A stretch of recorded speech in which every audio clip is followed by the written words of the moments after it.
Hello dear friends, ನೀವು ಕೇಳಿರುವಂತಹ ಕ್ವೆಶನ್ಗೆ answer ಆಗಿ ಇವತ್ತಿನ ಈ ವಿಡಿಯೋ. ಸೊ ನೀವು ಕೇಳಿದ್ರಿ, ಯಾರಾದರೂ ನಮ್ಮ ಬಗ್ಗೆ ಕೆಟ್ಟದಾಗಿ ಮಾತಾಡ್ತಾ ಇದ್ರೆ, ಕೆಟ್ಟದಾಗಿ ಗಾಸಿಪ್ ಮಾಡ್ತಾ ಇದ್ರೆ, ನಮ್ಮ ಬೆನ್ನ ಹಿಂದೆ ತುಂಬ ಹರ್ಟ್ ಆಗೋ ರೀತಿ ಮಾತಾಡ್ತಾ ಇದ್ರೆ, ಅಥವಾ ನಮ್ಮ ಎದುರುಗಡೆನೆ ಹೀಯಾಳಿಸೋದು, ನಿಂದಿಸೋದು ಮಾಡ್ತಾ ಇದ್ರೆ, ಇದರಿಂದ ಹೇಗೆ ಹೊರಗೆ ಬರೋದು? ನಾವು ಪಾಸಿಟಿವಿಟಿಯನ್ನು ಪ್ರಾಕ್ಟೀಸ್ ಮಾಡ್ತಾ ಇದ್ರೂ ಕೂಡ ಸೊ ಈ ವಿಷಯವನ್ನು ಟ್ಯಾಕಲ್ ಮಾಡೋದು ಹೇಗೆ, ಇದರಿಂದ ಆಗುವಂಥ ಹರ್ಟಿಂದ ಹೊರಗೆ ಬರೋದು ಹೇಗೆ ಅಂತ. ಸೊ ಕಾಮನ್ ಆಗಿ ನಮ್ಮೆಲ್ಲರಿಗೂ ಕೂಡ ಯಾರಾದರೂ ನಮ್ಮ ಬಗ್ಗೆ ಕೆಟ್ಟದಾಗಿ ಮಾತಾಡಿದರೆ ಸಹಜವಾಗಿ ಮನಸ್ಸಿಗೆ ಬೇಜಾರಾಗುತ್ತೆ. ಆದರೆ ಈ ವಿಡಿಯೋ ನೋಡಿ ಆದಮೇಲೆ ಇಷ್ಟು ವರ್ಷಗಳ ಕಾಲ ಅಥವಾ ರೈಟ್ ನಾವು ನಿಮ್ಮ ಬಗ್ಗೆ ಯಾರೇ ಕೆಟ್ಟದಾಗಿ ಮಾತಾಡಿರಲಿ, ಕೆಟ್ಟದಾಗಿ ಮಾತಾಡ್ತಾ ಇರಲಿ, ಅವರೆಲ್ಲರ ಬಗ್ಗೆನೂ ನಿಮಗೆ ಪ್ರೀತಿ ಕಾಳಜಿ ಜಾಸ್ತಿ ಆಗುತ್ತೆ. ಜೊತೆಗೆ ನೀವು ಯೂನಿವರ್ಸಿಗೆ ಮನಸ್ಸಿನಿಂದ ಥ್ಯಾಂಕ್ಸ್ ಹೇಳ್ತೀರಾ. ಸೊ ಇವತ್ತಿನ ವಿಡಿಯೋ ತುಂಬ ಇಂಟ್ರೆಸ್ಟಿಂಗ್ ಆಗಿದೆ. ನಿಮ್ಮ ಪರ್ಸ್ಪೆಕ್ಟಿವೇ ಚೇಂಜ್ ಆಗುತ್ತೆ. ಸೊ ಎಂಡ್ ತನಕ ನೋಡಿ, ನಿಮಗೆ ಅರ್ಥ ಆಗುತ್ತೆ. ನನ್ನ ಹೆಸರು Sanjana, I am a healer, mindset coach. ನಿಮ್ಮೆಲ್ಲರಿಗೂ believe achieve TV Kannada YouTube ಚಾನಲ್ಗೆ ಪ್ರೀತಿಯ ಸ್ವಾಗತ. ನಿಮ್ಮೆಲ್ಲರ ಪ್ರೀತಿಗೆ, ಕಾನ್ಸ್ಟೆಂಟ್ ಸಪೋರ್ಟ್ಗೆ ತುಂಬ ಥ್ಯಾಂಕ್ಸ್. ಯಾರೆಲ್ಲ ಇನ್ನೂ ಸಬ್ಸ್ಕ್ರೈಬ್ ಆಗದೆ ವಿಡಿಯೋ ನೋಡ್ತಾ ಇದ್ರೆ ಈಗಲೇ ಸಬ್ಸ್ಕ್ರೈಬ್ ಮಾಡಿ, ಬೆಲ್ ಐಕನ್ ಕೂಡ ಪ್ರೆಸ್ ಮಾಡಿ. ಸೊ ಇವತ್ತಿನ ವಿಡಿಯೋ ಸ್ಟಾರ್ಟ್ ಮಾಡೋಣ. Let's get started. ಇನ್ನು ಮುಂದೆ ನಿಮ್ಮ ಬಗ್ಗೆ ಯಾರೇ ಕೆಟ್ಟದಾಗಿ ಮಾತಾಡ್ತಾ ಇರಲಿ, ನಿಮ್ಮ ಎದುರುಗಡೆ, ನಿಮ್ಮ ಬೆನ್ನ ಹಿಂದೆ ನಿಮಗೆ ಹರ್ಟ್ ಆಗೋ ರೀತಿ, ಇನ್ಸಲ್ಟ್ ಆಗೋ ರೀತಿ ಮಾತಾಡ್ತಾ ಇದ್ರೆ ಅದನ್ನು ಪರ್ಸ್ನಲ್ ಆಗಿ ತೊಗೊಳ್ಳೋ ಅಂಥ ಅಗತ್ಯ ಇಲ್ಲ, ಮನಸ್ಸಿಗೆ ಹಚ್ಕೊಳ್ಳೋ ಅಗತ್ಯ ಇಲ್ಲ, ಆ್ಯಂಡ್ ಅದಕ್ಕೆ ರಿಯಾಕ್ಟ್ ಮಾಡೋ ಅಗತ್ಯ ಖಂಡಿತವಾಗಿಯೂ ಇಲ್ಲ. ಸೊ ಯಾಕೆ ಅಂತ ಅಂದರೆ ಅವರೆಲ್ಲರೂ ಕೂಡ ಎಷ್ಟು ಒಳ್ಳೆಯ ಕೆಲಸ ಮಾಡ್ತಾ ಇರ್ತಾರೆ ಗೊತ್ತಾ? ನಿಮಗೆ ಗೊತ್ತಿಲ್ಲದೆ ನಿಮ್ಮ ಲೈಫ್ನಲ್ಲಿ ಅದ್ಭುತವಾಗಿ ಹೆಲ್ಪ್ ಮಾಡ್ತಾ ಇರ್ತಾರೆ.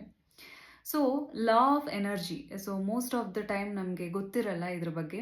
ಲಾ ಆಫ್ ಎನರ್ಜಿ ಪ್ರಕಾರ ಏನಂತ ಅಂದರೆ, ಯಾವುದೇ ವ್ಯಕ್ತಿ ಇನ್ನೊಬ್ಬ ವ್ಯಕ್ತಿಯ ಬಗ್ಗೆ ಕೆಟ್ಟದಾಗಿ ಮಾತಾಡ್ತಾ ಇದ್ರೆ, ಗಾಸಿಪ್ ಮಾಡ್ತಾ ಇದ್ರೆ, ಸುಳ್ಳು ಆ ವ್ಯಕ್ತಿಯ ಬಗ್ಗೆ ಸುಳ್ಳು ಮಾತಾಡ್ತಾ ಇದ್ರೆ, ಫಾಲ್ಸ್ ಅಲಿಗೇಷನ್ಸ್ ಮಾಡ್ತಾ ಇದ್ರೆ, ಯಾವ ವ್ಯಕ್ತಿಯ ಬಗ್ಗೆ ಮಾತಾಡ್ತಾ ಇದ್ದಾನೋ ಆ ವ್ಯಕ್ತಿಯ ಜೀವನದ ಕಷ್ಟವನ್ನು ತಾನು ಅಬ್ಸಾರ್ಬ್ ಮಾಡ್ಕೊಳ್ತಾನೆ. ಅಥವಾ ಆ ವ್ಯಕ್ತಿಯ ಜೀವನದಲ್ಲಿ ಏನೇ ಬ್ಲಾಕೇಜಸ್ ಇರಲಿ, ಬ್ಯಾಡ್ ಲಕ್ ಇರಲಿ, ಅವೆಲ್ಲವನ್ನು ತಾನು ಅಟ್ರಾಕ್ಟ್ ಮಾಡ್ತಾ ಹೋಗ್ತಾನೆ. ಸೊ ಫಾರ್ ಎಕ್ಸಾಂಪಲ್, ಈಗ ನಿಮ್ಮ ಬಗ್ಗೆ ಯಾರೇ ಕೆಟ್ಟದಾಗಿ ಮಾತಾಡ್ತಾ ಇರಲಿ ಆ್ಯಂಡ್ ಅವ್ರಿಗೆ ನಿಮಗೆ ಆನ್ಸರ್ ಮಾಡ್ಲಿಕ್ಕೆ ಆಗ್ತಾ ಇಲ್ಲ, ರಿಯಾಕ್ಟ್ ಮಾಡಿದರೂ ಕೂಡ ಮತ್ತು ಇನ್ಸಲ್ಟಿಂಗ್ ಆಗ್ತಾ ಇದೆ ಅಂತ ಅಂದರೆ, ಪ್ಲೀಸ್ ಟೇಕ್ ಅ ಪಾಸ್. ಸ್ವಲ್ಪ ಟೈಮ್ ತಗೊಳ್ಳಿ, ಶಾಂತವಾಗಿರಿ, ಕಾಮ್ ಆಗಿರಿ. ಯಾಕೆ ಅಂತ ಅಂದರೆ, ನಿಮ್ಮ ಲೈಫ್ನಲ್ಲಿ ಬರುವಂತಹ ಡೇಂಜರ್ ಇರಬಹುದು, ಫೈನಾನ್ಷಿಯಲ್ ಲಾಸಸ್ ಇರಬಹುದು, ಬ್ಯಾಡ್ ಲಕ್ ಇರಬಹುದು, ಅಥವಾ ಬ್ಲಾಕೇಜಸ್, ಏನು ಎನರ್ಜಿ ಬ್ಲಾಕೇಜಸ್ ಇದೆ ಇರಬಹುದು, ಎನಿಥಿಂಗ್ ನಿಮ್ಮ ಲೈಫ್ನಲ್ಲಿ ಘಟಿಸಬಹುದಾದಂತಹ, ಸಂಭವಿಸಬಹುದಾದಂತಹ ನೆಗೆಟಿವಿಟಿಯನ್ನು ಅವರು ಅಬ್ಸಾರ್ಬ್ ಮಾಡ್ತಾ ಇರ್ತಾರೆ.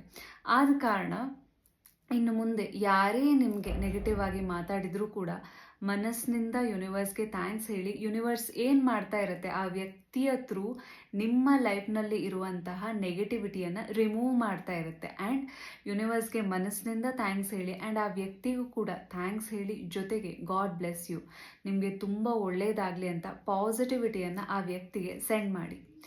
ಗೊತ್ತಿಲ್ಲದೇನೋ ಆ ವ್ಯಕ್ತಿ ಕೂಡ ನೆಗೆಟಿವಿಟಿಯನ್ನು ನಿಮ್ಮ ಬಗ್ಗೆ ಸ್ಪ್ರೆಡ್ ಮಾಡ್ತಾ ಇದ್ರು, ಆ ವ್ಯಕ್ತಿಗೆ ಗೊತ್ತಿರಲ್ಲ ಆತ ನಿಮ್ಮ ಲೈಫ್ನಲ್ಲಿರುವಂತಹ ನೆಗೆಟಿವಿಟಿಯನ್ನು ಅಬ್ಸಾರ್ಬ್ ಮಾಡ್ತಾ ಇರ್ತಾರೆ ಅಂತ. ಸೊ ಅಫ್ಕೋರ್ಸ್ ನೀವು ಅವರಿಗೆ ಹೋಗಿ ಹೇಳೋ ಅಂಥ ಲಾ ಆಫ್ ಎನರ್ಜಿ ಹಾಗೆ ಹೀಗೆ ಅಂತ ಹೇಳೋ ಅಂಥ ಸಿಚುವೇಶನಲ್ಲಿ ಇರಲ್ಲ. ಆದರೆ ಮನಸ್ಸಿನಿಂದ ನಾವೇನು ಮಾಡ್ಬೋದು, ಅಫ್ಕೋರ್ಸ್ ನಮ್ಮ ಲೈಫ್ನ ನೆಗೆಟಿವಿಟಿ ಅವ್ರು ಅಬ್ಸಾರ್ಬ್ ಮಾಡ್ತಾರೆ ಅಂತ ಅಂದರೆ ಅವ್ರಿಗೆ ಕೆಟ್ಟದಾಗಲಿ ಅಂತ ನಾವು ಖಂಡಿತ ಬಯಸ್ತಾ ಇರಲ್ಲ. ಬಟ್ ಲಾ ಎನರ್ಜಿ ಲಾ ಆಗಿರೋದ್ರಿಂದ ಸೊ ನಾವೇನು ಮಾಡ್ಬೋದು, ಇನ್ನು ಮುಂದೆ ಪ್ರತಿ ಸಲ ನಿಮ್ಮ ಬಗ್ಗೆ ಯಾರೇ ನೆಗೆಟಿವ್ ಆಗಿ ಮಾತಾಡ್ತಾ ಇದ್ರು ಅವರಿಗೆ ರಿಯಾಕ್ಟ್ ಮಾಡ್ಲಿಕ್ಕೆ ಹೋಗಬೇಡಿ. ಅಥವಾ of course heat of the moment ನಮಗೂ ಕೂಡ ಮಾತಾಡಬೇಕು ಅನಿಸುತ್ತೆ, ರಿಯಾಕ್ಟ್ ಮಾಡಬೇಕು ಅಂತ ಅನಿಸುತ್ತೆ. ಬಟ್ ನೆವರ್ ರಿಯಾಕ್ಟ್ ಮಾಡೋದ್ರಿಂದ, ಮನಸ್ಸಿಗೆ ಹರ್ಟ್ ಮಾಡೋದ್ರಿಂದ, ಹರ್ಟ್ ಮಾಡ್ಕೊಳ್ಳೋದ್ರಿಂದ ಏನಾಗುತ್ತೆ ಅಂತ ಅಂದರೆ, ಅಗೇನ್ ನಮ್ಮ ಆರಾದಲ್ಲಿ, ನಮ್ಮ ಎನರ್ಜಿ ಫೀಲ್ಡಲ್ಲಿ ಆ ನೆಗೆಟಿವಿಟಿ ಸ್ಟೋರ್ ಆಗ್ತಾ ಹೋಗುತ್ತೆ. ಯಾರೇ ನಿಮ್ಮ ಬಗ್ಗೆ ನೆಗೆಟಿವ್ ಆಗಿ ಮಾತಾಡ್ತಾ ಇರಲಿ, ಅದು ನಿಮ್ಮ ಕಿವಿಗೆ ಬಿದ್ದ ತಕ್ಷಣ, so universe thank you so much ನನ್ನ ಲೈಫ್ನಿಂದ ನೆಗೆಟಿವಿಟಿಯನ್ನು ರಿಮೂವ್ ಮಾಡ್ತಾ ಇರೋದಕ್ಕೆ ಅಂತ ಯೂನಿವರ್ಸ್ಗೆ ಮನಸ್ಸಿನಿಂದ ಥ್ಯಾಂಕ್ಸ್ ಹೇಳಿ. ಸೊ ಅದಕ್ಕೆ ಯಾರ ಬಗ್ಗೆನೂ ಗಾಸಿಪ್ ಮಾಡಬಾರ್ದು ಅಂತ ಯಾಕಂತಾರೆ, ಫಿಲಾಸಫಿಕಲಿ ಹೇಳ್ತಾ ಇಲ್ಲ, ಬದಲಾಗಿ ಎನರ್ಜಿ ಪಾಯಿಂಟ್ ಆಫ್ ವ್ಯೂ ಇಂದ ನಾವು ಯಾವುದೇ ವ್ಯಕ್ತಿಯ ಬಗ್ಗೆ ಗಾಸಿಪ್ ಮಾಡ್ತಾ ಇದ್ರೂ ಕೂಡ ಅವರ ಲೈಫ್ನಲ್ಲಿರುವಂತಹ ಬ್ಯಾಡ್ ಲಕ್ ಇರಲಿ ಅಥವಾ ಅವರ ಲೈಫ್ನಲ್ಲಿರುವ ಸ್ಟ್ರಗಲ್ ಇರಲಿ, ಗೊತ್ತೇ ಇಲ್ದಂಗೆ ನಾವು ಅಟ್ರಾಕ್ಟ್ ಮಾಡಲಿಕ್ಕೆ ಸ್ಟಾರ್ಟ್ ಮಾಡ್ತೀವಿ. ದ್ಯಾಟ್ಸ್ ವೈ ಇವತ್ತಿಂದ ಏನು ಮಾಡಿ ಅಂತ ಅಂದರೆ, ಗಾಸಿಪ್ ಅಂತೂ ನಾವು ಮಾಡಲ್ಲ, ನಮ್ಮ ಬಗ್ಗೆ ಗಾಸಿಪ್ ಮಾಡೋರಿಗೂ ಕೂಡ ಬ್ಲೆಸ್ಸಿಂಗ್, ಪಾಸಿಟಿವಿಟಿ ನೆಗೆಟಿವಿಟಿಯನ್ನೇ ಕಳ್ಸೋಣ. ಇದು ನಿಜಕ್ಕೂ ಹೇಗೆ ವರ್ಕ್ ಆಗುತ್ತೆ, ನಿಜಕ್ಕೂ ಇದರಲ್ಲಿ ಪವರ್ ಇದೆಯಾ ಅಂತ ನಿಮ್ಗೆ ಈಗಲೇ ಗೊತ್ತಾಗುತ್ತೆ. ಸೊ ಎಲ್ಲರೂ ಕೂಡ hands on your heart. So ಕಣ್ಣು ಮುಚ್ಕೊಳ್ಳಿ ನನ್ನ ಜೊತೆನೆ. ಈಗ ನಿಮ್ಮ ಬಗ್ಗೆ ಕೆಟ್ಟದಾಗಿ ಮಾತಾಡಿರುವಂತಹ ವ್ಯಕ್ತಿಯನ್ನು ನೆನಪು ಮಾಡ್ಕೊಳ್ಳಿ. ನಿಮ್ಮ ಬಗ್ಗೆ ಸುಳ್ಳು ಹೇಳಿರುವಂಥ ಅಥವಾ ನಿಮ್ಮ ಮನಸ್ಸಿಗೆ ಹರ್ಟ್ ಆಗೋ ರೀತಿ ಮಾತಾಡಿರುವಂತಹ ವ್ಯಕ್ತಿಯನ್ನು ನೆನಪು ಮಾಡ್ಕೊಳ್ಳಿ. ಐ ನೋ ಸ್ವಲ್ಪ ಸಿಟ್ಟು ಬರ್ತಾ ಇರ್ಬೋದು ನಿಮಗೆ. ಸೊ ಏನೇ ಇಮೋಷನ್ಸ್ ಬರ್ತಾ ಇರಲಿ, ಫೀಲ್ ಮಾಡಿ. ಈಗ ಜಸ್ಟ್ ಸ್ಮೈಲ್ ಆ್ಯಸ್ ಇಫ್ ಆ ವ್ಯಕ್ತಿ ನಿಮ್ಮ ಕಣ್ಣು ಮುಂದೆನೇ ಇದ್ದಾರೆ. ಸೊ ಸ್ಮೈಲ್ ಮಾಡಿ. ಸೊ ಯೂನಿವರ್ಸ್ನ ನೆನೆಸ್ಕೊಂಡು, ನೀವು ನಂಬಿರುವಂತಹ ಪಾಸಿಟಿವ್ ಎನರ್ಜಿ ದೇವರನ್ನು ನೆನೆಸ್ಕೊಂಡು ಮನಸ್ಸಿನಿಂದ ಹೇಳಿ, ಥ್ಯಾಂಕ್ ಯು ಡಿಯರ್ ಯೂನಿವರ್ಸ್, ನನ್ನ ಜೀವನದಿಂದ ಈ ನೆಗೆಟಿವಿಟಿಯನ್ನು ರಿಮೂವ್ ಮಾಡಿದ್ದಕ್ಕೆ. ಈಗ ಆ ವ್ಯಕ್ತಿ ನಿಮ್ಮ ಕಣ್ಮುಂದೆನೇ ಇದ್ದಾರೆ. ಸೊ ಸ್ಮೈಲ್ ಮಾಡ್ತಾ ಆ ವ್ಯಕ್ತಿಗೂ ಹೇಳಿ, ಥ್ಯಾಂಕ್ ಯು ಸೋ ಮಚ್, ನನ್ನ ಲೈಫ್ನಿಂದ ನೆಗೆಟಿವಿಟಿಯನ್ನು ರಿಮೂವ್ ಮಾಡ್ತಾ ಇರೋದಕ್ಕೆ. ನಿಮಗೆ ತುಂಬ ಒಳ್ಳೆಯದಾಗಲಿ. God bless you.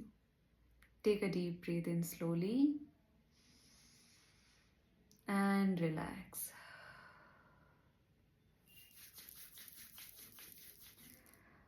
ಸೊ ಏನು ಅನಿಸ್ತು ನಿಮಗೆ?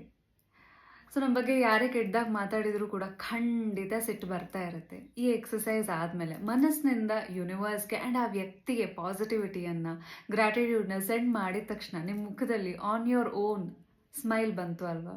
S, this is life. So ಇನ್ನು ಮುಂದೆ ಯಾರೇ ನಿಮ್ಮ ಬಗ್ಗೆ ಏನೇ ಮಾತಾಡ್ತಾ ಇದ್ರೂ ಕೂಡ ಖಂಡಿತ ವಾಪಸ್ ರಿಯಾಕ್ಟ್ ಮಾಡ್ಲಿಕ್ಕೆ ಹೋಗಬೇಡಿ. ಸೊ ವಾಪಸ್ ಅವ್ರು ಎಷ್ಟೇ ಕೆಟ್ಟದಾಗಿ ಮಾತಾಡ್ತಾ ಇರಲಿ, ಅವರ ಲ್ಯಾಂಗ್ವೇಜಲ್ಲಿ ನೀವು ಮಾತಾಡ್ಲಿಕ್ಕೆ ಹೋಗಬೇಡಿ. ಬಿಕಾಸ್ ದ ಮೊಮೆಂಟ್ ನೀವು ಅವ್ರ ಥರಾನೇ ಮಾತಾಡಲಿಕ್ಕೆ ಸ್ಟಾರ್ಟ್ ಮಾಡ್ತೀರಾ ಅಂತ ಅಂದರೆ ಅವರ ಎನರ್ಜಿಯನ್ನು ನೀವು ಶೇರ್ ಮಾಡ್ತಾ ಇದ್ದೀರಾ ಅಂತ. ಮಾತಾಡಲಿಕ್ಕೆ ಬಿಡಿ, ಲೆಟ್ ದೆಮ್ ಟಾಕ್. ನೀವೇನು ಮಾಡಬೇಕು, smile and just walk away from that place. ನೀವು ಅಲ್ಲಿಂದ ತಕ್ಷಣಕ್ಕೆ ಆ ಪ್ಲೇಸಿಂದ ಹೊರಗಡೆ ಹೋಗ್ಬೋದು. ಆ್ಯಂಡ್ ಹೋಗಾದಮೇಲೆ ಏನು ಮಾಡ್ಬೋದು, ಮನಸ್ಸಿನಿಂದ ಯೂನಿವರ್ಸ್ಗೂ ಥ್ಯಾಂಕ್ಸ್ ಹೇಳಿ ಆ್ಯಂಡ್ ಆ ವ್ಯಕ್ತಿಗೂ ಥ್ಯಾಂಕ್ಸ್ ಹೇಳಿ. ಆ್ಯಂಡ್ ಆಲ್ಸೋ ಆ ವ್ಯಕ್ತಿಗೆ ಯಾವುದೇ ರೀತಿ ಹೇಟ್ ಸೆಂಡ್ ಮಾಡೋದು ಬೇಡ, ಬದಲಾಗಿ ಪಾಸಿಟಿವಿಟಿಯನ್ನೇ ಸೆಂಡ್ ಮಾಡೋಣ. ಯಾಕೆ ಅಂತ ಅಂದರೆ ನಾವೆಲ್ಲರೂ ಕೂಡ ಮನುಷ್ಯರು ಆ್ಯಂಡ್ ನಾವೆಲ್ಲರೂ ಎನರ್ಜಿ. ಸೊ ಬೇರೆ ಬೇರೆ ಮನುಷ್ಯರಿದ್ದರೂ ಕೂಡ, ನಾವೆಲ್ಲ ಬೇರೆ ಬೇರೆಯವರಾಗಿದ್ದರೂ ಕೂಡ ಎನರ್ಜಿ ಪರ್ಸ್ಪೆಕ್ಟಿವಿಂದ ನೋಡಿದರೆ ನಾವೆಲ್ಲರೂ ಕೂಡ ಒಂದೇ ಎನರ್ಜಿ. ಸೊ ಆದ ಕಾರಣ ಆ ವ್ಯಕ್ತಿ ನಮ್ಮ ಲೈಫ್ನಿಂದ ನೆಗೆಟಿವಿಟಿ ಅಬ್ಸಾರ್ಬ್ ಮಾಡ್ತಾ ಇದ್ದಾರೆ, ಹಾಳಾಗೋಗ್ಲಿ ಅಂತ ನಾವು ಬಯಸೋದಲ್ಲ. ಬದಲಾಗಿ ಆ ವ್ಯಕ್ತಿಗೂ ಕೂಡ ಪಾಸಿಟಿವಿಟಿಯನ್ನು ಸೆಂಡ್ ಮಾಡೋಣ. ಆ ವ್ಯಕ್ತಿಗೆ ಬೇಗ ಒಳ್ಳೆಯ ಬುದ್ಧಿ ಬರಲಿ ಅಥವಾ ಅವ್ರ ಅಲೈನ್ಮೆಂಟಿಗೆ ಬರಲಿ, ಅವ್ರ ಲೈಫ್ನಲ್ಲಿ ತುಂಬ ಖುಷಿ ಸಿಗಲಿ. ಸೊ ದ್ಯಾಟ್ ಅವ್ರು ಬೇರೆಯವ್ರ ಬಗ್ಗೆ ನೆಗೆಟಿವ್ ಆಗಿ ಮಾತಾಡೋದನ್ನು ಬಿಡಲಿ. ಸೊ ಅದಕ್ಕೆ ನಾವೇನು ಮಾಡ್ಬೋದು, ಮನಸ್ಸಿನಿಂದ ಆ ವ್ಯಕ್ತಿಗೆ ದೇವ್ರು ನಿಮಗೆ ತುಂಬ ಒಳ್ಳೇದು ಮಾಡಲಿ ಅಂತ ಪಾಸಿಟಿವಿಟಿಯನ್ನೇ ಸೆಂಡ್ ಮಾಡ್ಬೋದು. ಸೊ ಇವತ್ತಿನ ವಿಡಿಯೋ ನಿಮಗೆ ಹೇಗೆ ಅನಿಸ್ತು ಅಂತ ಖಂಡಿತ ತಿಳಿಸಿ. God bless you all. ತುಂಬ ಒಳ್ಳೆಯದಾಗಲಿ. Thank you for watching. Thank you.